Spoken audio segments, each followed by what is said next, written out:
오늘 주시는 하나님의 말씀은 구약성경 아모스 9장 7절로 15절 말씀, 구약성경 1282쪽 83쪽에 있습니다. 아모스 9장 7절로 15절 말씀 한 목소리로 봉독하시겠습니다. 7절 같이 읽습니다. 여호와의 말씀이니라. 이스라엘 자손들아, 너희는 내게 구수 족속 같지 아니하냐? 내가 이스라엘을 애굽 땅에서 블레셋 사람을 갑돌에서 아람 사람을 기르에서 올라오게 하지 아니하였느냐? 보라, 주 여호와의 눈이 범죄한 나라를 주목하노니 내가 그것을 지면에서 멸하리라. 그러나 야곱의 집은 온전히 멸하지는 아니하리라. 여호와의 말씀이니라. 보라, 내가 명령하여 이스라엘 족속을 만국 중에서 체질하기를 채로 체질함같이 하려니와 그 한 알갱이도 땅에 떨어지지 아니하리라.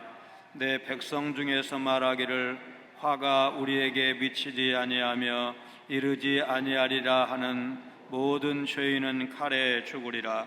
그날에 내가 다윗의 무너진 장막을 일으키고 그것들의 틈을 막으며 그 허물어진 것을 일으켜서 옛적과 같이 세우고 그들이 에돔의 남은 자와 내 이름으로 일컫는 만국을 기업으로 얻게 하리라. 이 일을 행하시는 여호와의 말씀이니라. 여호와의 말씀이니라. 보라, 날이 이를지라.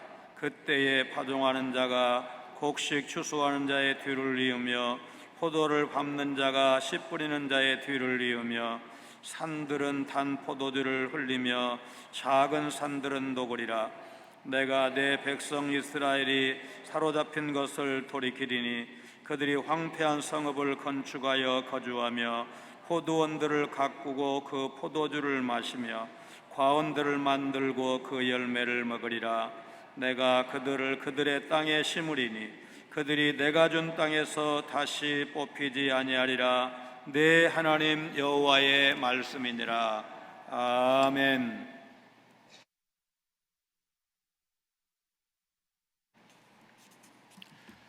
코로나 시대를 살다 보니까 타격받는 업종이 많은데 그 중에 여행사, 성주순례 여행사 이런 데도 다 타격을 받고 있습니다. 기독교 텔레비전 중에 현재 있는 전문 가이드를 통해서 성지 순례객들은 못 가지만 성지에 많이 알려지지 않은 곳을 속속들이 보여주는 프로그램을 방영하고 있습니다.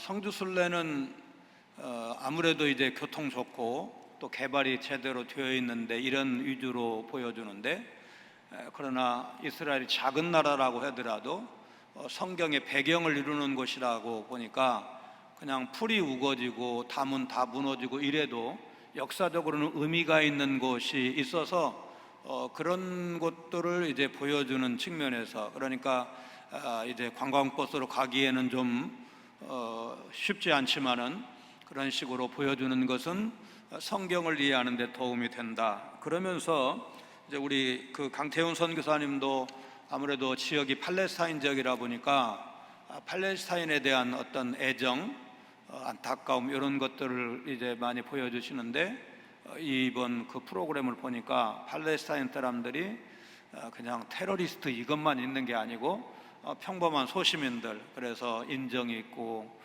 친절하고 한국도 좋아하고 이런 모습을 볼 수가 있었습니다.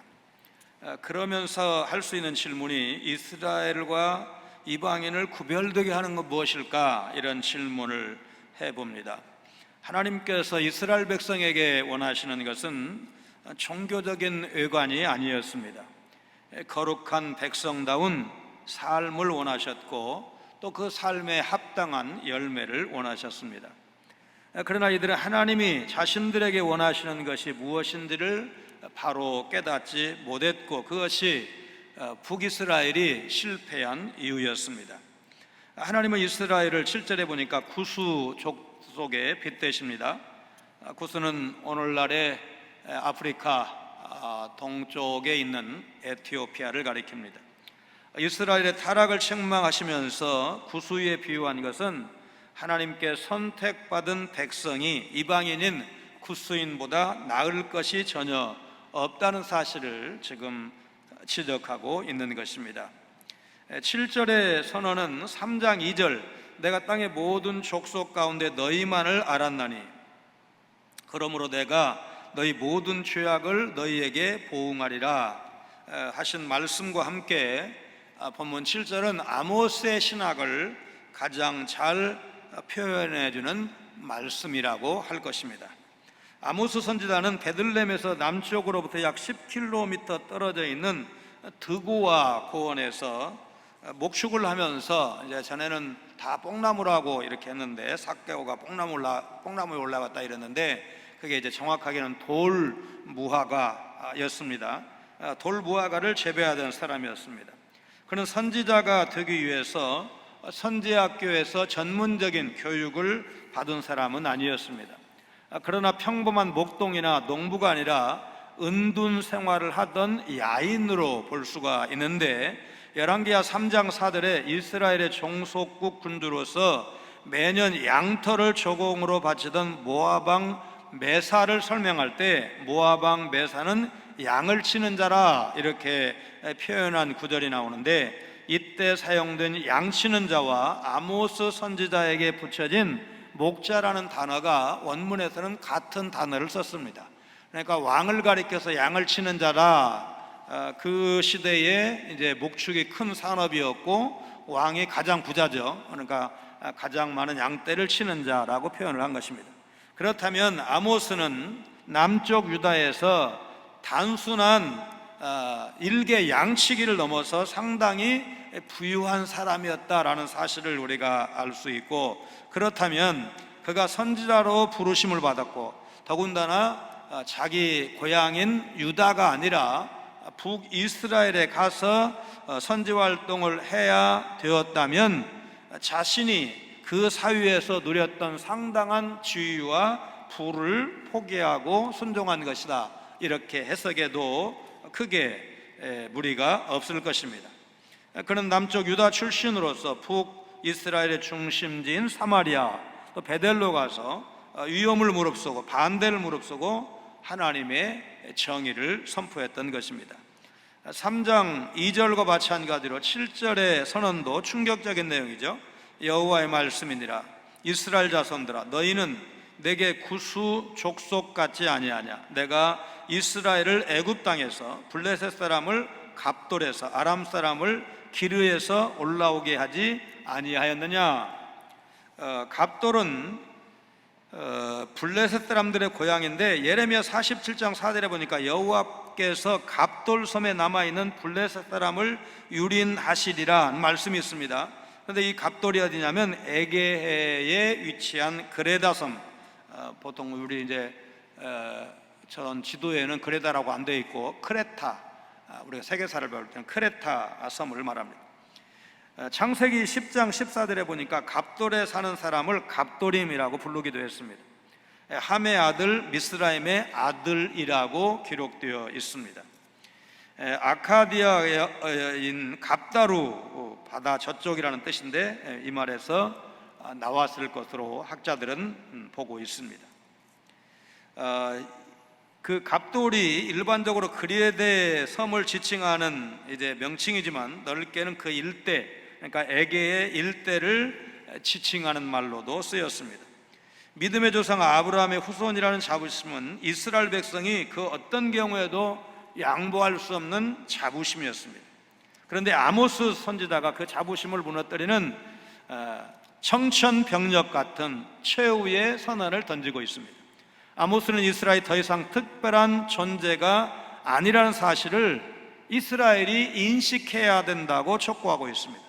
저 멀리 원방에 있는 구스나 압제자 애굽이나 불구 대천지 원수처럼 살아온 블레셋과 아람 모두 하나님이 움직이시는 민족이라는 선언은 이스라엘의 존재 의미를 새롭게 생각해 보기를 다그치는 말씀이라고 할 것입니다. 구스 족속, 아까 에티오피아라고 그랬습니다. 에티오피아 족속은 피부가 좀 검습니다. 혹시 기억하실지 모르겠지만 우리나라도 방문했던 셀라시오 황제, 이제 거의 흑인만큼, 흑인은 아닌데 흑인만큼 피부가 검고, 또 에티오피아의 전설적인 마라토너 아디스아바바라고 하는 사람도 올림픽 2연패한 실력 있는 마라톤 선수인데 이제 얼굴이 검은 것을 알고 있고, 어쨌든 에티오피아는 6.25 참전국 중에 하나여서 우리와 좀 친숙하고 또 뭐 커피로 유명하고 이러는데, 자, 어쨌든 그 피부가 검은데 하나님께서 저들의 검은 피부를 멸시하기 위해서 구수족속을 말씀하신 것이 아닙니다. 오히려 이스라엘의 마음이 어두워진 것을 탄식하는 말씀입니다. 구수족속의 검은 피부를 희귀할 수 없는 것 같이 그들이 더러워진 마음을 깨끗이 하지 못하는 불신앙을 지금 탄식하고 있는 것입니다. 예레미야 선지자도 범죄한 저들을 향해서 탄식할 때 예레미야 13장 23절을 보니까 구수인이 그의 피부를, 표범이 그의 반점을 변하게 할 수 있느냐, 할 수 있을진데 악에 익숙한 너희도 선을 행할 수 있으리라 고 이렇게 말씀을 했습니다.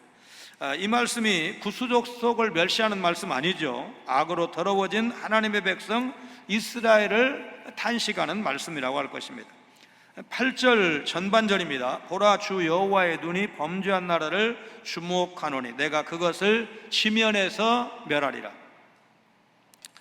이스라엘은 자신들도 모르는 사이에 하나님의 눈에 죄의 왕국으로 찍혀버렸습니다. 범죄한 나라로 찍혔습니다. 그 결과 지면에서 멸절시키겠다는 그런 선지자의 선포를 들을 수밖에 없게 되었습니다.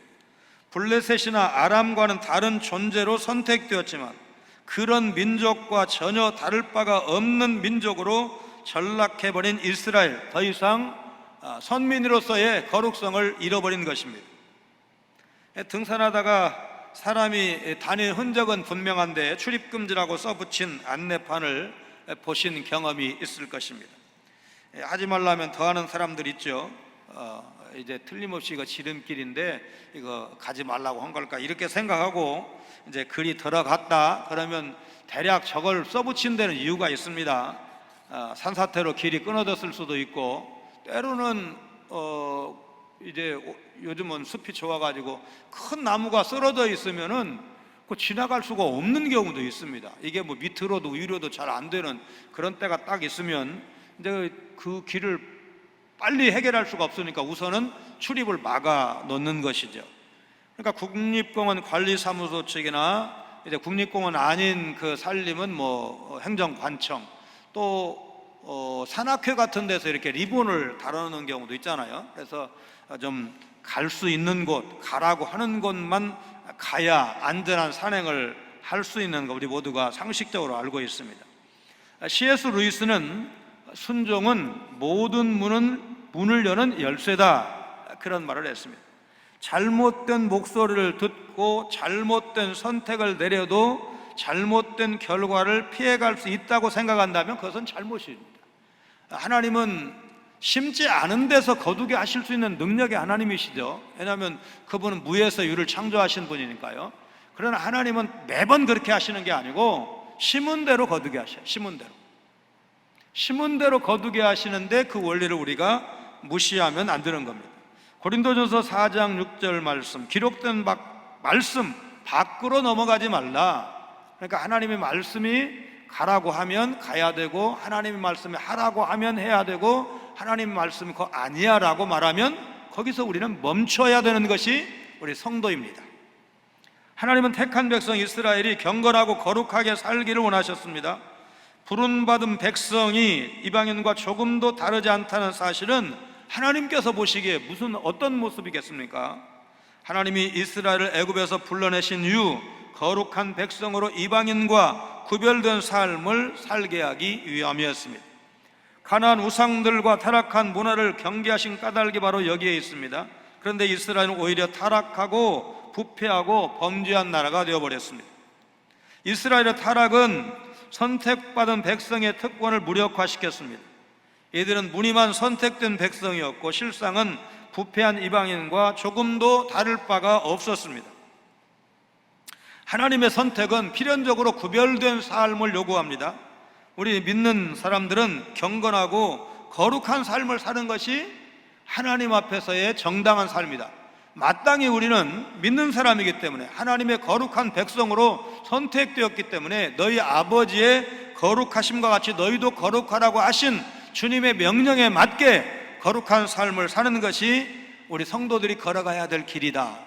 그것이 순종의 삶이다. 여러분 믿으시기를 바랍니다. 로마서 6장 23절에서 죄의 삭선 사망이라고 했습니다. 하나님은 범죄한 공동체를 심판하십니다. 타락한 국가나 민족은 하나님의 준엄한 심판을 받게 됩니다. 이스라엘 백성도 타락했기 때문에 하나님의 심판을 받습니다. 그런데 이번에도 하나님은 마지막 말을 잊지 않으셨습니다. 8절 하반절입니다. 그러나 야곱의 집은 온전히 멸하지는 아니하리라. 여호와의 말씀이니라. 그러나 야곱의 집은 온전히 멸하지는 않을 것이다. 이스라엘이 멸망의 길을 가게 되더라도 아브람과 이삭, 야곱으로 이어지는 하나님의 약속을 유업으로 받은 백성의 흐름을 완전히 끊어놓지는 않으시겠다. 그런 말씀입니다. 비록 인간은 범죄하고 하나님의 백성은 타락해서 무서운 징벌을 받을지라도 하나님은 끝까지 남은 자를 두어서 하나님 나라의 씨앗으로 여기십니다.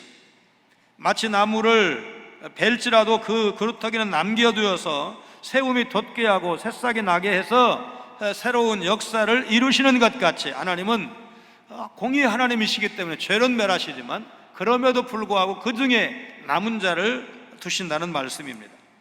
보라 내가 명령한다. 하나님의 명령은 절대적입니다. 하나님의 명령이 어떻게 이루어질 것인지를 아모스 선지자는 자신이 경험한 세계를 통해서 9절에서 이렇게 설명하고 있습니다. 보라 내가 명령하여 이스라엘 족속을 만국 중에서 체질하기를 채로 체질함같이 하려니와 그 한 알갱이도 땅에 떨어지지 아니하리라. 하나님이 타락한 백성 이스라엘을 심판하실 때에는 체질하는 것과 같이 죄인은 누구도 빠져나갈 수 없도록 철저하게 하실 것입니다. 이 비유가 보여주는 대로 하나님의 메시지는 남은 자가 아니라 죄인에게 초점을 맞추고 있습니다. 한 유명한 철학과 교수에게 제자가 질문했습니다. 교수님, 도간에 든 쥐라는 말이 어떻게 가능할까요? 사람이 일부러 가두지 않는 이상 쥐가 어떻게 멀쩡한 도간에 들어갈 수 있을까요? 교수가 대답합니다. 잘 생각해 보게. 도간에는 보통 쌀을 담아두지 않는가? 쥐가 처음에 발견한 독은 쌀이 가득 차 있는 독이야. 수북히 쌓여있는 쌀을 본 쥐는 너무 행복했겠지. 그래서 쌀독에 파묻혀 몇 날 며칠이고 쌀을 먹었을 거야. 그렇게 쌀을 다 먹어치우고는 캄캄한 독 안에 갇히게 된 걸세. 그 많던 쌀은 다 없어지고 이제 캄캄한 독에서 죽을 날만 기다리고 있는 것이지. 그렇다면 쌀을 조금만 먹고 만족할 수 있었을까? 나는 아니라고 생각하네. 쥐도 우리도 결국 독 안에 들어있는 쌀에는 눈길도 주지 말고 피해가는 게 독 안에 갇혀 죽지 않는 유일한 방법이라고 생각하네. 예수님이 주신 소중한 구원을 포기하고 세상이란 독 안의 즐거움을 탐하고 있지는 않은지 진정한 기쁨과 생명은 오직 예수님 안에 거함으로만 얻을 수가 있습니다.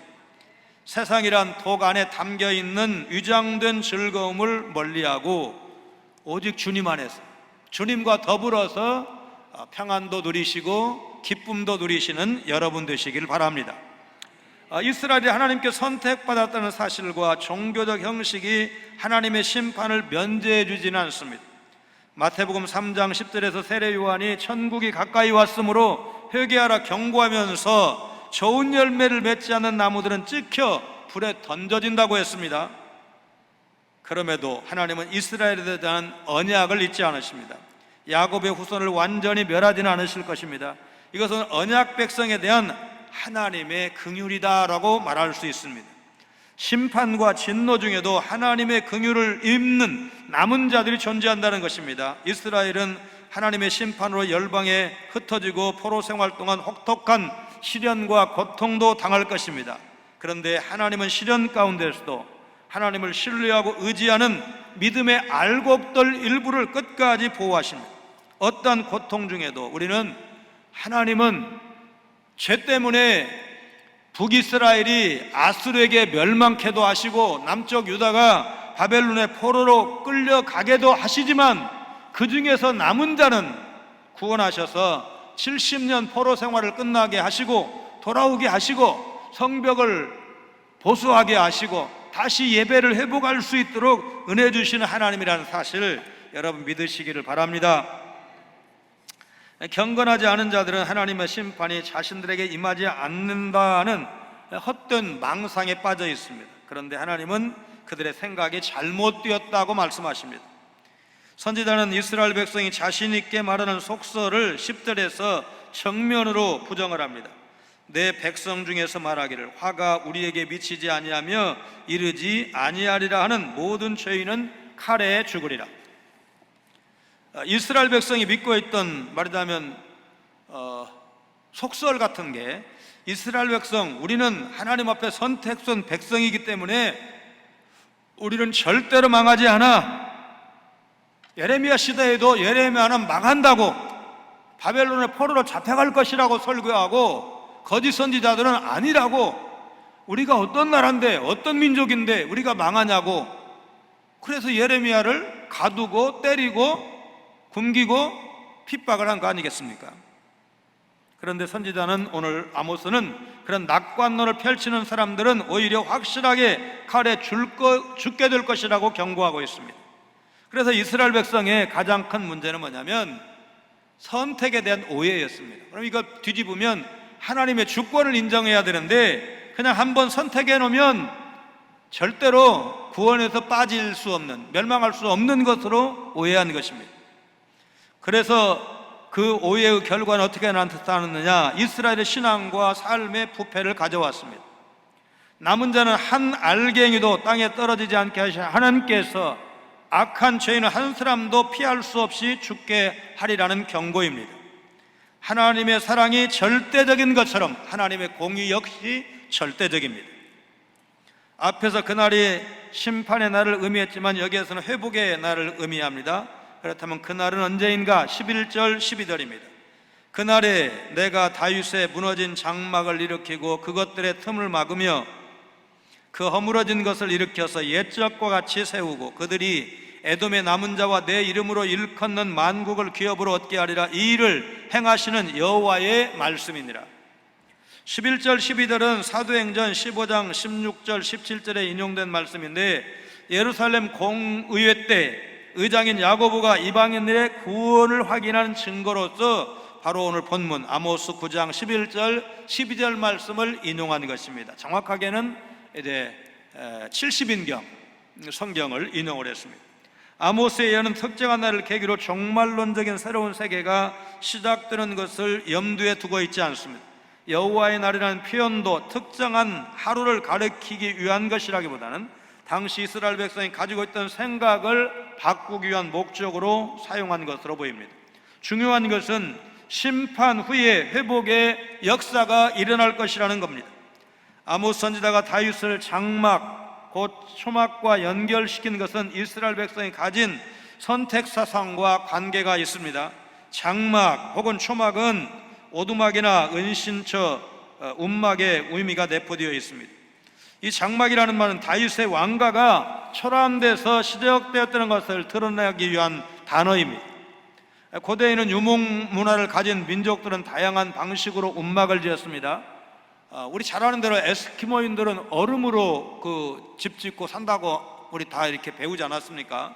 그리고 대부분 이제 그 정도 추운 데는 아니라면 이 팔레스타인족 같으면 가죽, 모피, 지푸라기, 나뭇잎 같은 것으로 이 초막을 지었는데, 장막을 지었는데 영구적인 주택이 아니기 때문에 말하자면 이동을 쉽게 하는데 초점을 맞추고 있습니다. 몽골을 이렇게 우리가 알고 있잖아요. 몽골 초원에서 이 풀을 따라서 이제 계속 가축이 움직이는데 그 게르라고 하는 몽골식 그 주택, 그거를 30분이면 다 철거하고 이렇게 말에 싣고 낙타에 싣고 이동하는 것을 우리가 알고 있습니다.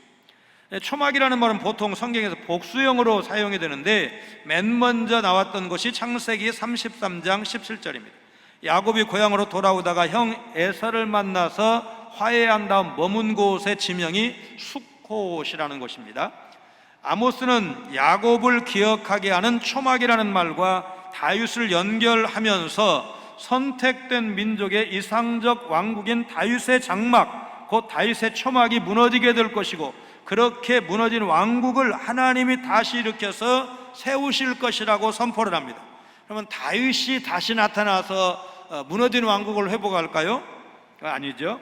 아모스는 지금 이스라엘 백성의 눈을 뜨게 해서 젖과 꿀이 흐르는 약속의 땅을 다시 바라보게 합니다. 13절, 우리 13절 같이 읽겠습니다.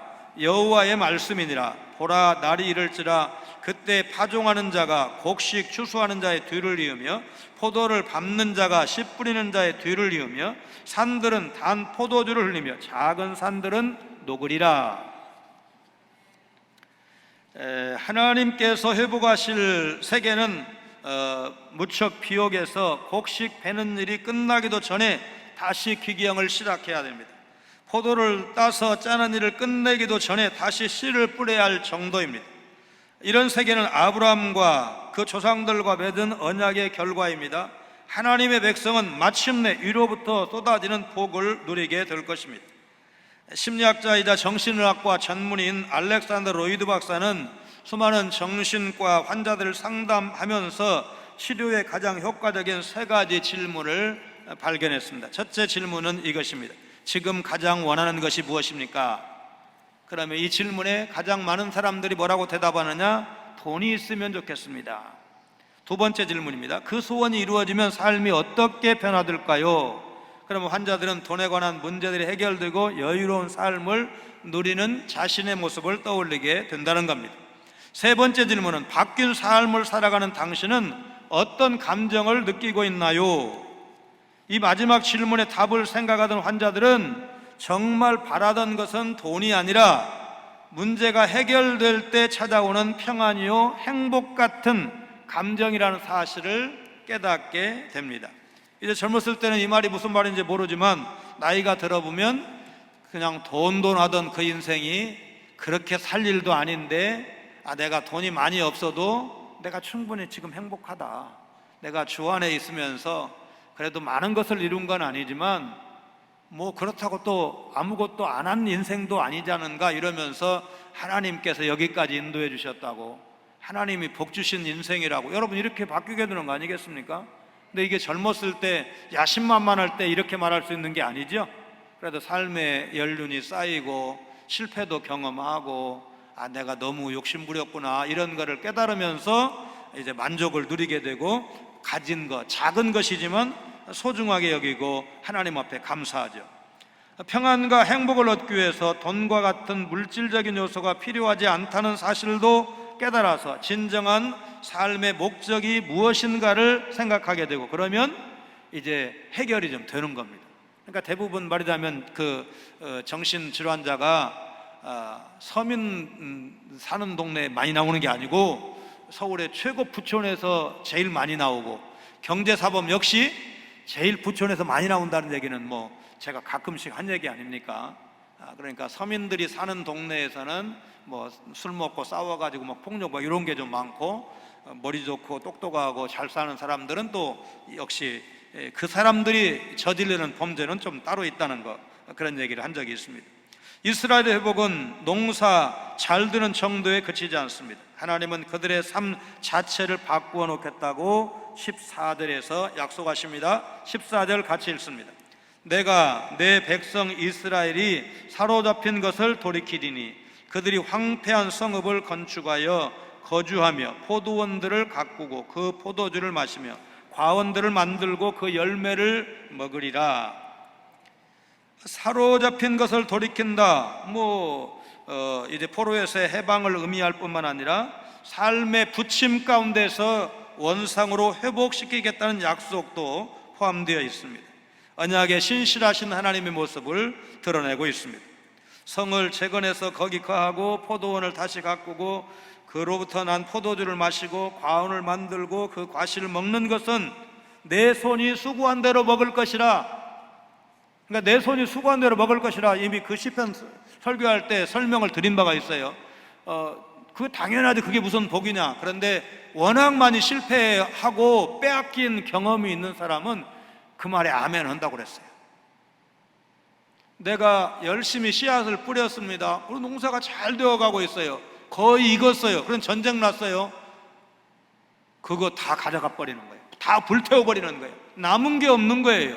그런 말하자면 인생의 처참함을 몇 번씩 경험하면, 내가 수고한 대로 내가 거두고 우리 자식들과 같이 나누고 먹고, 이것도 행복이구나, 이것도 하나님이 주신 복이구나, 이렇게 되는 거 아니겠어요? 그 말씀을 지금 하고 있는 겁니다. 15절 말씀입니다. 내가 그들을 그들의 땅에 심으리니 그들이 내가 준 땅에서 다시 뽑히지 아니하리라. 내 하나님 여호와의 말씀이니라.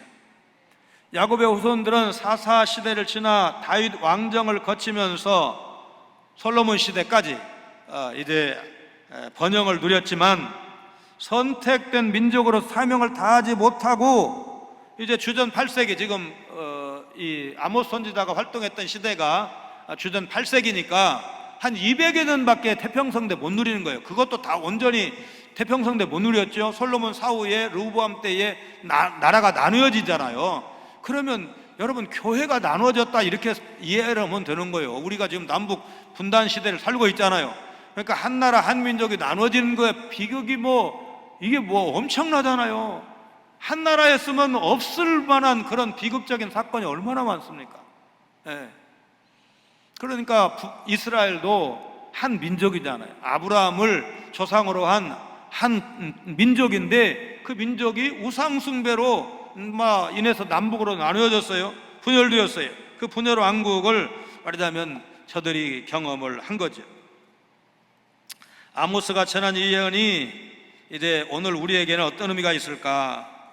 여러분, 아모스 시대에 하나님께서 이스라엘을 깨우신 말씀은 오늘 우리에게도 유효한 말씀이라고 믿습니다. 아모스 시대만 여러분 지도자들이 부패하고 우상 숭배하고 이게 아니잖아요. 오늘 우리 시대도 정말 재판이 그래도 다른 어느 기관, 국가기관에 비해서는 사법부에 대한 신뢰가 높지만 꼭 그렇지 않다는 것은 우리가 어느 정도는 알고 있습니다. 전관예우라는 말이 완전히 사라지진 않았잖아요. 고위 법관 출신이 사건을 맡으면 실형 살 거 집행유예 난다, 5년 살 거 3년 받는다, 이런 얘기 우리가 공개적으로 말하기가 어려워서 그렇지, 이 사건도 이렇게 딱 집어서 말하기가 어렵지, 그게 어느 정도 있다는 것을 우리가 알고 있어요. 다른 국가기관에 비해서는 그래도 신뢰가 높아도. 그리고 더 엄혹한 시대에는 여러분 무슨 일이 있었는가를 우리가 알고 있잖아요. 지금 수십 년 지나서 재심 청구하고 재심 끝에 무죄하고, 사법부가 말하자면 그때는 그 판사가 태어났을까 말까한 그 시대의 사건을 판결을 하고, 판사가 일어나서 죄송하다고 고개를 숙이고 말하자면 재판을 끝내는 그 장면을 우리가 뉴스를 통해서 본 바가 있습니다. 일본에서 가장 비싸고 유명한 배는 나문배라고 합니다. 홋카이도 지역에서 난 배인데, 이 배 겉모습은 다른 배와 별반 다르지 않습니다. 그렇지만 이 배가 비싸고 유명한 데는 이유가 있습니다. 나문배가 생산되는 지역은 바닷가인데, 그 마을 사람들은 언덕을 개간해서 배나무를 심고 조상 대대로 배농사를 지어서 먹고 살았습니다. 그런데 배 수확이 얼마 남지 않은 날 엄청난 태풍이 일본 열도를 휩쓸어 버렸습니다. 이 마을도 태풍의 피해를 입었고 배농사를 망치게 되었습니다. 이제 1년 농사를 망쳐서 살 길이 막막해진 마을 사람들은 과수원을 정리하고 하나둘 떠나가기 시작했습니다. 이 마을의 한 노부부도 갑자기 닥친 불행에 마을을 떠날 결심을 했습니다. 한평생 가꾼 과수원을 무심히 둘러보던 아내가 무언가를 발견하고는 남편을 부릅니다. 여보, 이것 좀 보세요. 아내가 본 것은 엄청난 태풍에도 떨어지지 않고 가지 끝에 매달려 있는 배였습니다. 신기하군. 태풍에도 떨어지지 않고 남아있다니. 과수원 곳곳을 둘러보니까 떨어지지 않은 배들이 제법 있었습니다. 남아있는 배를 본 부부는 아이디어가 떠올랐습니다. 그리고 싸던 짐을 풀고 과수원을 다시 복구하고 남은 배들을 잘 관리하기 시작했습니다. 한 달 뒤 입시철이 되었습니다. 시험을 치르는 시기에 맞추어서 부부는 태풍에도 떨어지지 않는 배라는 이름을 붙여서 팔았습니다. 그 배는 수험생들에게 선풍적인 인기를 끌었습니다. 다른 배보다 10배가 넘는 가격에도 불티나게 팔렸습니다. 노 부부의 배 수확량은 연휴에 비해서 많이 줄었지만 수입은 그 어느 해보다 많았습니다. 이스라엘은 솔로몬의 우상 숭배로 인해서 북이스라엘과 남유다로 분열되었습니다. 계속된 우상 숭배와 타락으로 북이스라엘은 아수르, 그리고 남유다는 바벨론의 멸망을 당합니다. 그런데 하나님은 그리스도를 통해서 다윗의 무너진 장막을 다시 회복하십니다. 장차 이스라엘의 대적인 에돔과 모든 이방들도 12절을 보면 예수 그리스도의 이름 아래 복종하게 될 날이 옵니다. 이스라엘의 진정한 회복은 그리스도를 통해서 이루어집니다. 그리스도의 통치는 13절에 의하면 풍성한 수확과 번영을 가져오는 것으로 말씀하고 있는데, 또 이스라엘은 포로에서도 돌아오게 될 것입니다. 그러나 우리가 진정한 속박에서 건짐을 받고 참 자유를 누리는 것은 요한복음 8장 32절에 진리를 알지니 진리가 너희를 자유롭게 하리라. 진리에 의해서만 우리가 자유롭게 될 수 있다는 사실을 우리가 붙잡아야 됩니다. 하나님 안에서만, 하나님의 생명의 진리의 말씀을 믿을 때만 우리가 자유를 누릴 수가 있다. 아까 돈으로부터 좀 자유로워지는 때가 나이가 들어가면 그래도 철들면 좀 낫다, 그런 말씀을 드렸는데, 정말로 자유를 누리기를 원한다면 그리스도가 우리 속에 가득 차면 나머지 문제는 작게 느껴집니다.